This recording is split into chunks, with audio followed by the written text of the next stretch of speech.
কালবৈশাখীর ঝড়ের তাণ্ডবে লন্ডভন্ড ত্রিপুরা উত্তর জেলা ধর্মনগর। বিপর্যস্ত জনজীবন। মুহূর্তের কালবৈশাখী ঝড়ে কার্যত লন্ডভন্ড হয়ে গেল উত্তর ত্রিপুরা জেলা সদর ধর্মনগর শহর। হঠাৎ আছে পড়া প্রবল ঝড় ও দমকা হাওয়ার দাপটে ধর্মনগর শহরের একাধিক এলাকায় ব্যাপক ক্ষয়ক্ষতি হয়েছে। ভেঙে পড়েছে বহু গাছপালা, ক্ষতিগ্রস্ত হয়েছে দোকানপাট ও ব্যবসা প্রতিষ্ঠান। এই আকস্মিক প্রাকৃতিক দুর্যোগে স্বাভাবিক জনজীবন পুরোপুরি বিপর্যস্ত হয়ে পড়েছে। ত্রিপুরা থেকে বিক্রম কর্মকারের রিপোর্ট, বিগ নিউজ বাংলা। বললেন আপনি এর আগে যে একটা কি হয়েছিল, এটা কি ছিল এর আগে যে হয়েছিল যে শিলাবৃষ্টিতে যে বাড়ির ঘরটাই হয়েছিল, তখন তো শিলে ইয়ে করছিলাম। সবাই করতেছে একদম থাক যাক, বাড়ির ঘরটা ওই রকম। এখন পর্যন্ত আমার অন্যরা করতেছে তারা বলে টাকা পয়সা ঢুকছে, কিন্তু আমার এখন পর্যন্ত পান নাই না। আপনার বাড়ি কোন জায়গায়? এই তো এদিকে আমাদের করা নিজের আগে যাই।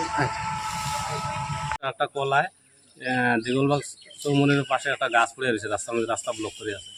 তো আমরা তাই নিয়ে হসপিটাল অ্যাডমিট করে অফিসে আইসি, আওয়ার পরে আবার আমরা চেঞ্জ লইলাম, লইয়া আইয়া এইখানে গাছটি পরিষ্কার করলাম। তাতে 3টা আলাদা